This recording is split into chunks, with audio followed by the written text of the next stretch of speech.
नमस्कार दोस्तों, कैसे हैं आप सब। इस वीडियो में हम देखेंगे बिहार एसएससी थर्ड सीजीएल की जो रिक्रूटमेंट आई है उसका सिलेबस देखेंगे एक एक करके। और मैं आपको विश्वास दिलाता हूं कि अगर आप इस वीडियो को देखते हैं ध्यान से तो Bihar SSC third graduate level की जो रिक्रूटमेंट आई है उसके सिलेबस और तैयारी करने में मतलब आपको इतनी ही मदद मिलेगी, आप उम्मीद भी नहीं किए होंगे। ठीक है, तो एक एक करके देखिए। हमने इसमें ऐसे बताया है, इसको एक एक टॉपिक को बताया है और कहाँ कहाँ से क्या सोर्स है, सारी चीज़ों को हमने इसमें डिस्कस किया है। तो चलिए शुरू करते हैं। देखिए, सबसे पहले कुछ इंस्ट्रक्शन है बिहार एसएससी का, उसको देख लेते हैं। देखिए, बिहार कर्मचारी चयन आयोग परीक्षा संचालन नियमावली 2010 के आलोक में 40,000 से अधिक आवेदन प्राप्त होने की प्रारंभिक परीक्षा आयोजित की जाएगी।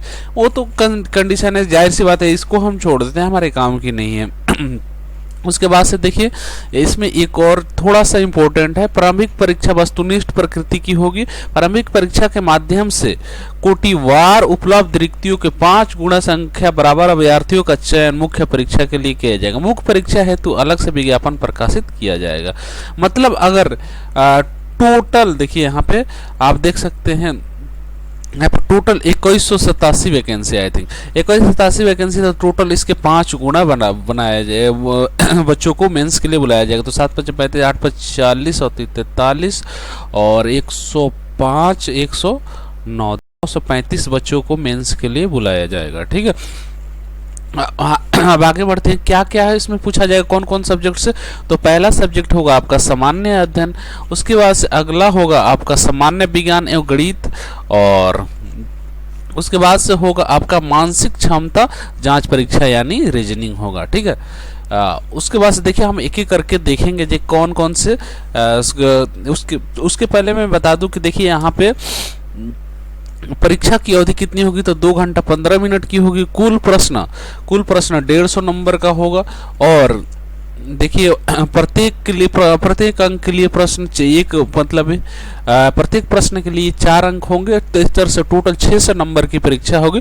और निगेटिव कितना होगा, तो प्रत्येक गलत उत्तर के लिए 1 होगा, मतलब 0.25% है। ठीक है, और भाषा का माध्यम हिंदी और अंग्रेजी होगा। अगर प्रश्न हिंदी में गलत हो, अंग्रेजी में सही है, तो अंग्रेजी ही मान्य होगा। ठीक है, अब देखिए यहाँ पे देखिए, आप 3 बुक भी ले जाना है आपको, तीनों सामान्य अध्ययन खंड, गणित खंड और सामान्य विज्ञान खंड, तीनों सब्जेक्ट का एक एक बुक आपको ले जा सकते हैं। ये बुक कौन से होंगे, तो देखिए यहाँ पे आप देख सकते हैं NCERT, BSEB और ICSE और या फिर अन्य किसी भी बोर्ड के टेक्स्ट बुक ही मान्य होंगे। ठीक है, अब यहाँ पे आइए सामान्य अध्ययन को देख लेते हैं। तो इसमें पूछा जाएगा आपको वैज्ञानिक प्रगति, जो वैज्ञानिक से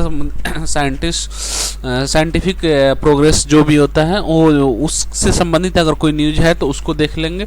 या उसके बाद से देखिए, और राष्ट्रीय अंतर्राष्ट्रीय पुरस्कार, भारतीय भाषाएं के बारे में पूछा जा सकता है, पुस्तक से संबंधित प्रश्न पूछा जा सकता है, लिपि से संबंधित प्रश्न पूछा जा सकता है, राजधानी से संबंधित प्रश्न पूछा जा सकता है, और मुद्रा से, और खेल और खिलाड़ी। उसके अलावा देखिए, महत्वपूर्ण घटनाएं से प्रश्न पूछा जा सकता है। उसके बाद से इसमें देखिए, यहाँ पे भारत और उसके पड़ोसी देश के इतिहास के बारे में पूछा जा सकता है, भारत और उसके पड़ोसी देश के इतिहास के बारे में पूछा जा सकता है, संस्कृति के बारे में पूछा जा सकता है, भूगोल के बारे में पूछा जा सकता है, और आर्थिक परिदृश्य के स्वतंत्रता आंदोलन से संबंधित प्रश्न पूछे जा सकते हैं। और उसके बाद से देखिए, भारतीय कृषि तथा प्राकृतिक संसाधनों की प्रमुख विशेषताएं, भारत का संविधान और राज्य व्यवस्था, देश का राजनीतिक प्रणाली, पंचायती राज, सामुदायिक विकास और पंचवर्षीय योजनाएं और राष्ट्रीय आंदोलन में बिहार का योगदान से संबंधित प्रश्न पूछे जाएंगे।